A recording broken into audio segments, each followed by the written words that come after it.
നമസ്കാരം. ഇന്നത്തെ പ്രധാന 10 വാർത്തകൾ.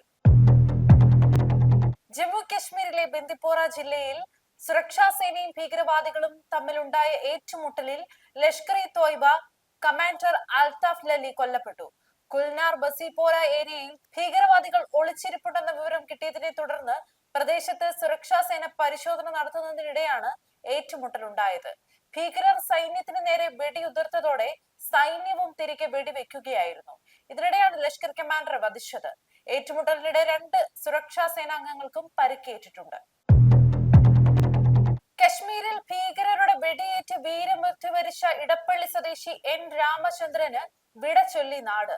സംസ്ഥാന governor Rajendra Arlekar, Goa governor PS Sreedharan Pillai, ഹൈക്കോടതി ജഡ്ജി ജസ്റ്റിസ് ദേവൻ രാമചന്ദ്രൻ, കേന്ദ്രമന്ത്രി സുരേഷ് ഗോപി, സംസ്ഥാന മന്ത്രിമാരായ P രാജീവ്, AK ശശീന്ദ്രൻ, പ്രതിപക്ഷ നേതാവ് VD Satheesan, Hibi Eden MP, Kochi mayor M Anilkumar, ജില്ലാ കളക്ടർ NSK ഉമേഷ്, ജയസൂര്യ അടക്കമുള്ള അഭിനേതാക്കൾ, MLA മാർ, വിവിധ രാഷ്ട്രീയ പാർട്ടി നേതാക്കൾ തുടങ്ങി സമൂഹത്തിന്റെ നാനാതുറകളിൽ നിന്നുള്ള നൂറുകണക്കിന് പേർ രാമചന്ദ്രന് ആദരാഞ്ജലി അർപ്പിക്കാനെത്തി. രാവിലെ 7:30യോടെ ചെങ്ങമ്പുഴ പാർക്കിൽ പൊതുദർശനം ആരംഭിച്ചപ്പോൾ തുടങ്ങിയ തിരക്ക് നിശ്ചയിച്ച സമയം കഴിഞ്ഞും നീണ്ടു. 10 മണിയോടെ വീട്ടിലേക്ക്. നൂറുകണക്കിന് ആളുകളാണ് ഭീകരതയ്ക്കെതിരായ മുദ്രാവാക്യം വിളികളോടെ രാമചന്ദ്രന്റെ വീട്ടിലെത്തിയും ആദരാഞ്ജലികൾ അർപ്പിച്ചത്.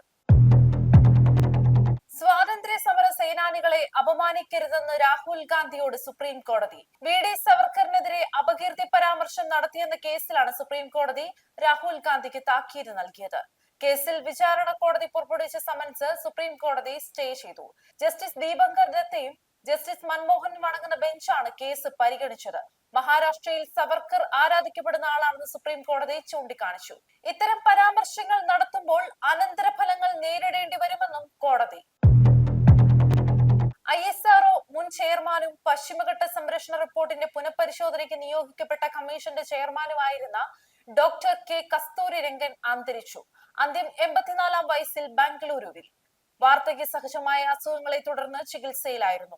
9 വർഷമായി ചെയർമാനായിരുന്നു. 2003 ഓഗസ്റ്റ് 27-ന് പദവിയിൽ നിന്നും അദ്ദേഹം വിരമിച്ചു.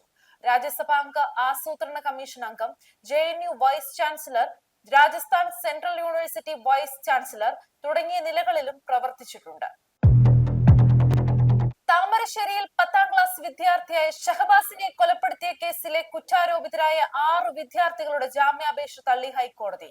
കുട്ടികൾ പുറത്തിറങ്ങിയാൽ ക്രമസമാധാന പ്രശ്നം ഉണ്ടാകാമെന്നും ജീവന് ഭീഷണി ഉണ്ടാകുമെന്നും വ്യക്തമാക്കിയാണ് ജസ്റ്റിസ് ജോബിൻ സെബാസ്റ്റ്യൻ ജാമ്യ ഹർജികൾ തള്ളിയത്. കോഴിക്കോട് വെള്ളിമാടുകുന്നിലെ ഒബ്സർവേഷൻ ഹോമിൽ കഴിയുന്ന 6 വിദ്യാർത്ഥികളാണ് ജാമ്യം തേടി ഹൈക്കോടതിയെ സമീപിച്ചത്.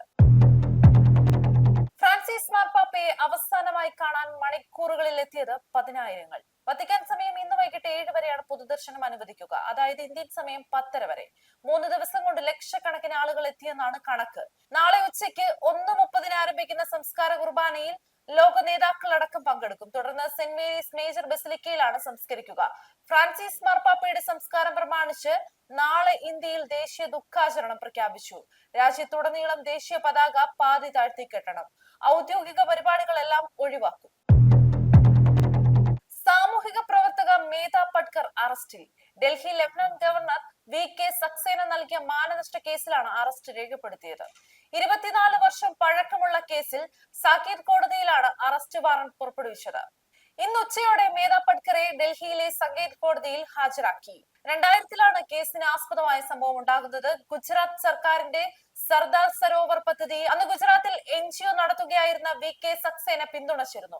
പദ്ധതിക്ക് എതിരെ ശക്തമായ പ്രതിഷേധങ്ങളുമായി മേധ പട്കറുടെ നർമ്മദ ബച്ചാവോ ആന്തോളൻ രംഗത്തെത്തിയിരുന്നു. ആ സമയത്ത് സക്സേനയെ പേടിത്തൊണ്ടനെന്നും ഹവാല ഇടപാടുകാരൻ നടത്തുന്ന ആളെന്നും മേധ പട്കർ വിശേഷിപ്പിച്ചെന്നാണ് പരാതി. ഇത് സംബന്ധിച്ചാണ് സക്സേന മാനനഷ്ടത്തിന് കേസ് നൽകിയത്. CMRL എക്സാലോജിക് കേസിൽ SFIO കുറ്റപത്രത്തിലെ നിർണായക വിവരങ്ങൾ പുറത്ത്. വീണ വിജയൻ വായ്പ തിരിച്ചടയ്ക്കാനായി CMRLന്റെ ഫണ്ട് ഉപയോഗിച്ചുവെന്നാണ് കുറ്റപത്രത്തിൽ ആരോപിക്കുന്നത്. എറണാകുളം സെഷൻസ് കോടതിയിൽ സമർപ്പിച്ച കുറ്റപത്രത്തിലാണ് ഇത് സംബന്ധിച്ച നിർണായക വിവരങ്ങളുള്ളത്. CMRLന്റെ സഹോദര സ്ഥാപനങ്ങളായ എംപവർ ഇന്ത്യയാണ് വീണ വിജയന് 50 ലക്ഷം രൂപ വായ്പ അനുവദിച്ചിരിക്കുന്നത്. 2 ഘട്ടങ്ങളിലായാണ് വായ്പ അനുവദിച്ചിരുന്നത്. ഈ വായ്പ തിരിച്ചടയ്ക്കാനായാണ് CMRL ഫണ്ട് വീണ വിജയൻ ഉപയോഗിച്ചതെന്നാണ് കുറ്റപത്രത്തിൽ പറയുന്നത്. പാകിസ്ഥാൻ പൗരന്മാരെ ഉടൻ കണ്ടെത്തി തിരിച്ചയക്കാൻ കേന്ദ്ര ആഭ്യന്തരമന്ത്രി അമിത്ഷാ എല്ലാ മുഖ്യമന്ത്രിമാർക്കും നിർദ്ദേശം നൽകി. പഹൽഗാം ഭീകരാക്രമണത്തെ തുടർന്ന് പാകിസ്ഥാൻ പൗരന്മാർക്കുള്ള എല്ലാ വിസകളും റദ്ദാക്കിയ കേന്ദ്ര സർക്കാർ നടപടിക്ക് പിന്നാലെയാണ് ആഭ്യന്തരമന്ത്രിയുടെ നിർദ്ദേശം. എല്ലാ സംസ്ഥാനങ്ങളിലുമുള്ള പാകിസ്ഥാൻ പൗരന്മാരെ കണ്ടെത്തി ഉടൻ നാടുകടത്താനാണ് നിർദ്ദേശം. പഹൽഗാം ഭീകരാക്രമണത്തിന്റെ പശ്ചാത്തലത്തിൽ ഇന്ത്യയിലുള്ള പാകിസ്ഥാൻ പൗരന്മാരോട് ഏപ്രിൽ 27-നകം ഇന്ത്യ വിടാനാണ് കേന്ദ്ര സർക്കാർ ആവശ്യപ്പെട്ടിരിക്കുന്നത്. മെഡിക്കൽ വിസയുള്ള പാക് പൗരന്മാർക്ക് 2 ദിവസം കൂടി അധികമായി ലഭിക്കും. ഇവർ ഏപ്രിൽ 29-നകം രാജ്യം വിടേണ്ടി വരുമെന്നാണ് കേന്ദ്ര സർക്കാർ വ്യക്തമാക്കിയിരിക്കുന്നത്. യുക്രൈനിൽ വീണ്ടും റഷ്യയുടെ മിസൈൽ ആക്രമണം. 12 പേർ കൊല്ലപ്പെട്ടു. 6 കുട്ടികളടക്കം 90 പേർക്ക് പരിക്കേറ്റു. നിരവധി പേരെ കാണാതായി. 70 മിസൈലുകളും 145 ഡ്രോണുകളും ഉപയോഗിച്ച് ഈ വർഷം റഷ്യ നടത്തിയ ഏറ്റവും കനത്ത ആക്രമണമാണിത്. മിസൈലുകൾ വീണ തലസ്ഥാന നഗരത്തിലെ നിരവധി കെട്ടിടങ്ങൾ തകർന്നു വീണു. ഉത്തര കൊറിയ നൽകിയ KN-23 മിസൈലുകൾ ഉപയോഗിച്ചുള്ള കനത്ത ആക്രമണമാണ് റഷ്യ നടത്തിയതെന്നാണ് യുക്രൈൻ വിദേശകാര്യമന്ത്രി ആന്ദ്രി സിബിഹ. കഴിഞ്ഞ 44 ദിവസമായി നടന്നുവരുന്ന സമാധാന ചർച്ചകളെ റഷ്യ അട്ടിമറിച്ചെന്ന് പ്രസിഡന്റ് വൊളോഡിമർ സെലൻസ്കി.